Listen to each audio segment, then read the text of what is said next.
nutrient density,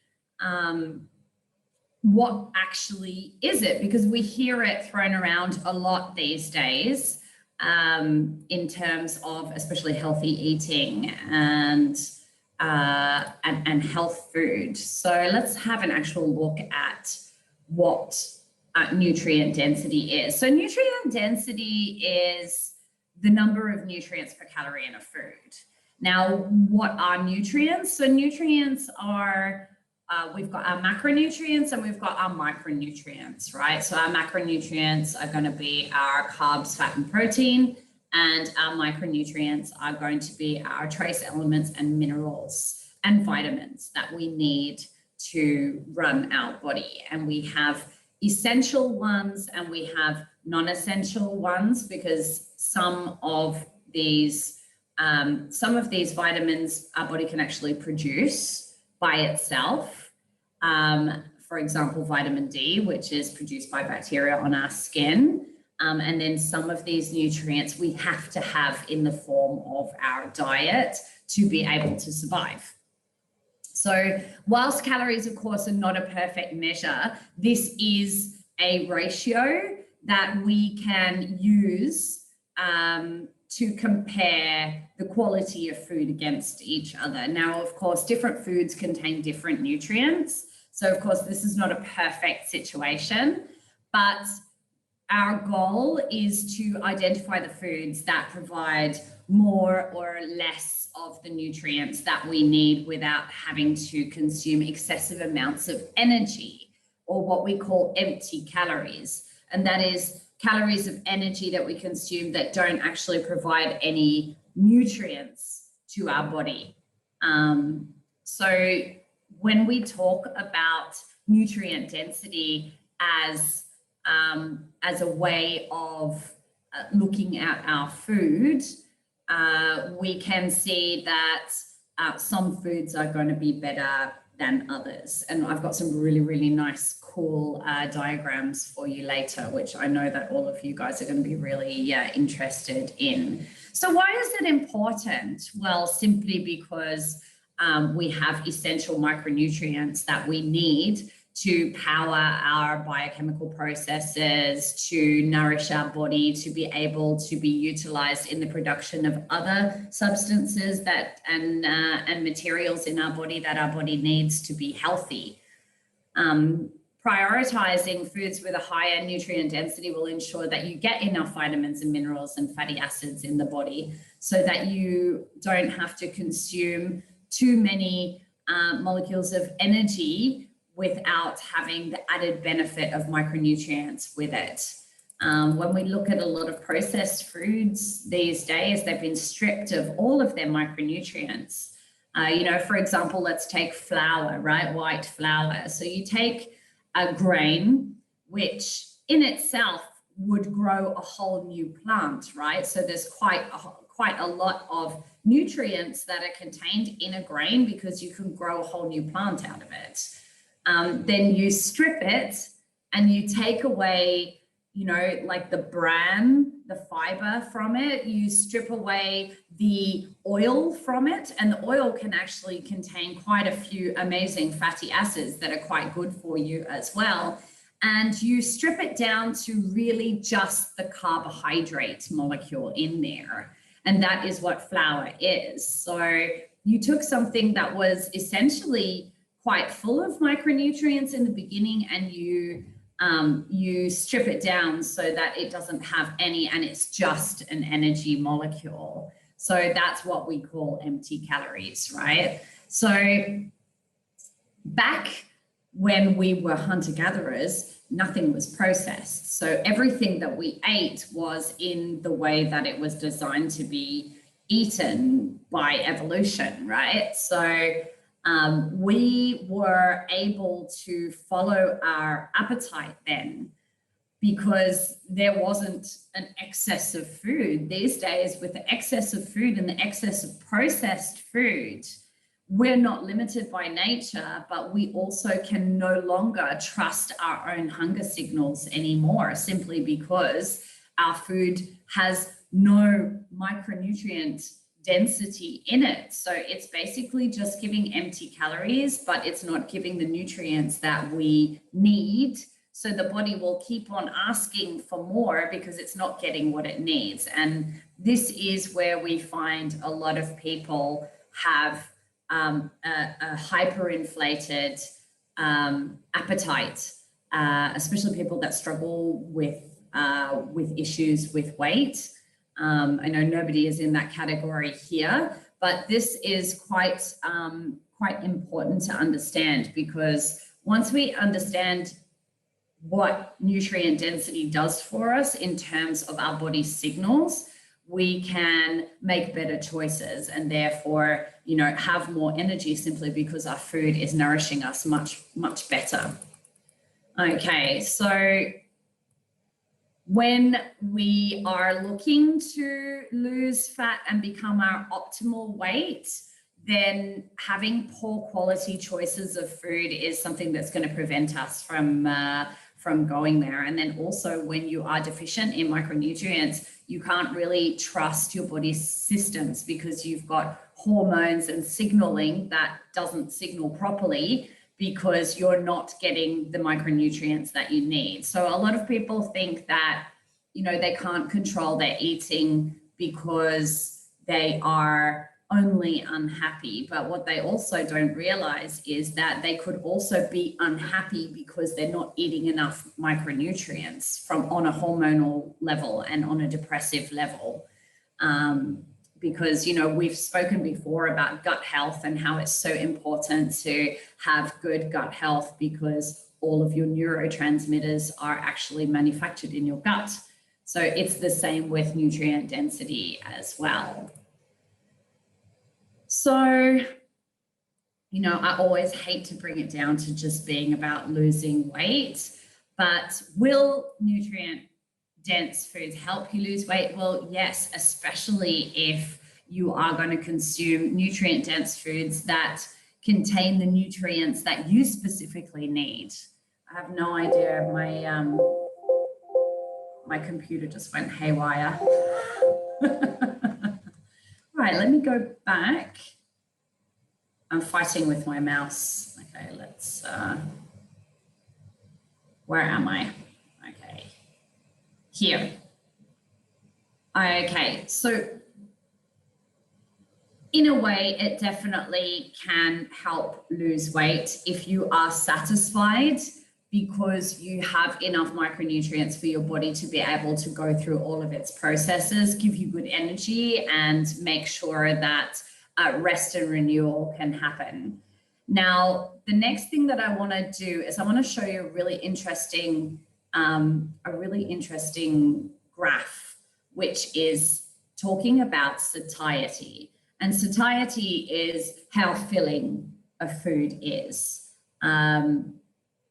So when I saw this, I was like, okay, I love this. So if you look at the little key on the side, orange is animal products, pink is dairy, you've got grains, which are yellow, nuts and seeds, then you've got seafood, which is blue, and then you've got veggies, which are green. Now, satiety is along the bottom axis. So from the least satiating to the most satiating, this. And then, of course, our vertical axis is nutrient density. So if we have a look, you can see that out of all of the sections of foods, the grains are among the least satiating of all of the food groups there, which is interesting, right? Because, grains have definitely been the basis of our diet since agricultural times.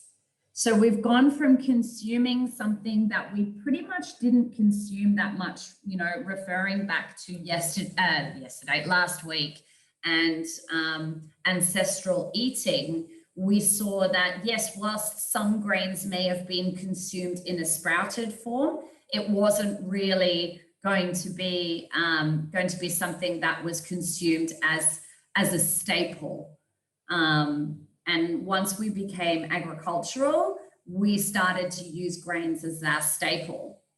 So yeah, and then you can say, well, in medieval times, people weren't overweight, which is definitely true. But then again, there was probably not enough food around either. And they would have supplemented everything that they ate with a lot of vegetation, because they would have just eaten what was around them in the woods, right?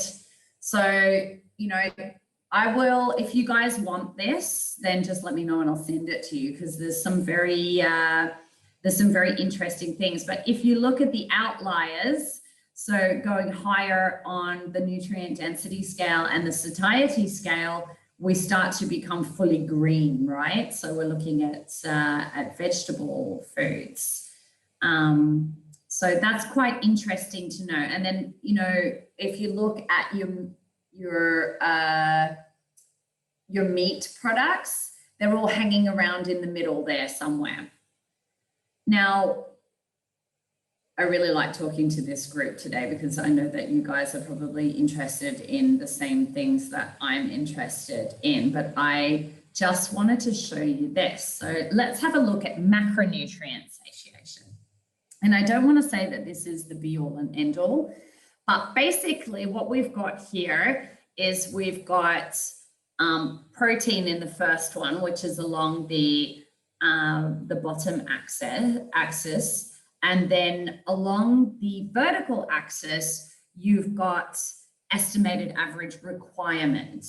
So if you are consuming 95% of your recommended daily intake, then you're going to be feeling more satiated. So the higher the protein content of your food, the more satiated you feel. And I've talked about this before, right? Protein is a very satiating, a very filling macronutrient, because it's hard to digest. And of course, it's a requirement for the body to have this. But let's have a look at the other side. And now we're going to pitch the same thing with net carbohydrate and fats. And we know that carbohydrates are very easily digested and therefore easily processed by the body, so therefore less satiating. They stay in your stomach for a lot less time than what protein does. But fat as well can be the same way. So it's just interesting to look at macronutrients in that way, but we can also look at micronutrients in that way as well. And I'm going to get onto that a little bit later. So which nutrients do you need more of?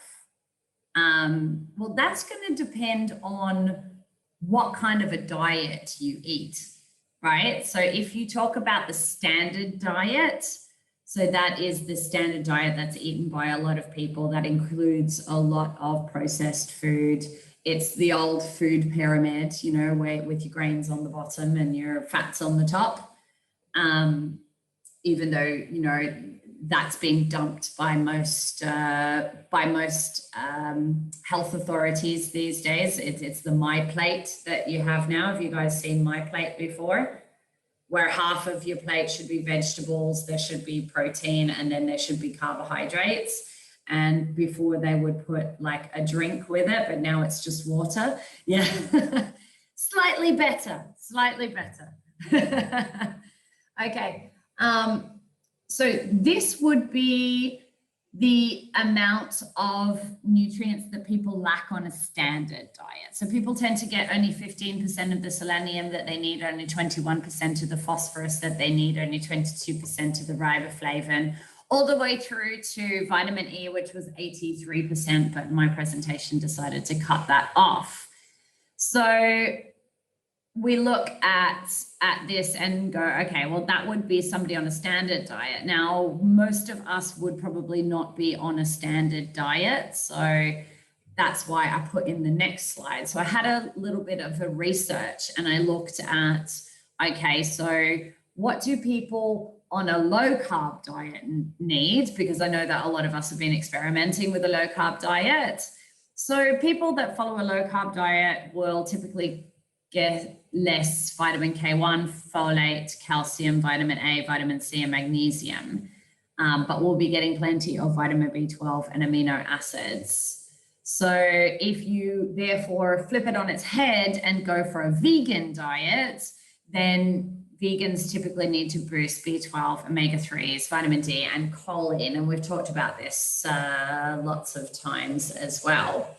So it's important to distinguish what kind of a diet you're on first before you start saying, okay, well, you need more of this and you need more of that. And of course, that might even lead us into that garden path, which is supplementation. Now, is supplementation something that is good for you? Well, the thing that I want to say about the supplement industry is that there's a lot of non-science out there, or a lot of scientific studies that have been done by a company that sells that product. So whether you can actually trust those studies is going to be a big question. Do I think that you should supplement some things? Yes, I do think that you should supplement some things simply because our diet can be very deficient in some. Is it the best thing to do? No, the best thing to do would be to consume it as part of your diet if you could get that. Now, in the Middle East here, obviously, we're at a little bit of a disadvantage because maybe the soil quality is even less than in other places. We rely on food that might not be as fresh as what it normally would be. So yeah, I think sometimes you do have to supplement because you just don't get it in your diet. Is it the best thing to do? No, the best thing to do would be consume it from natural foods. But yeah, it can be a nice insurance policy just in case. And then if you know that your diet is prone to a little bit of deficiency, then you can action that. So let's have a look at certain, what do you call that? I don't want to say disease because that sounds too severe, but certain things that people can actually suffer from that could be related to a micronutrient deficiency. So let's look at fatigue for one. Now, I know definitely that my fatigue has gotten a lot better since I've been eating better.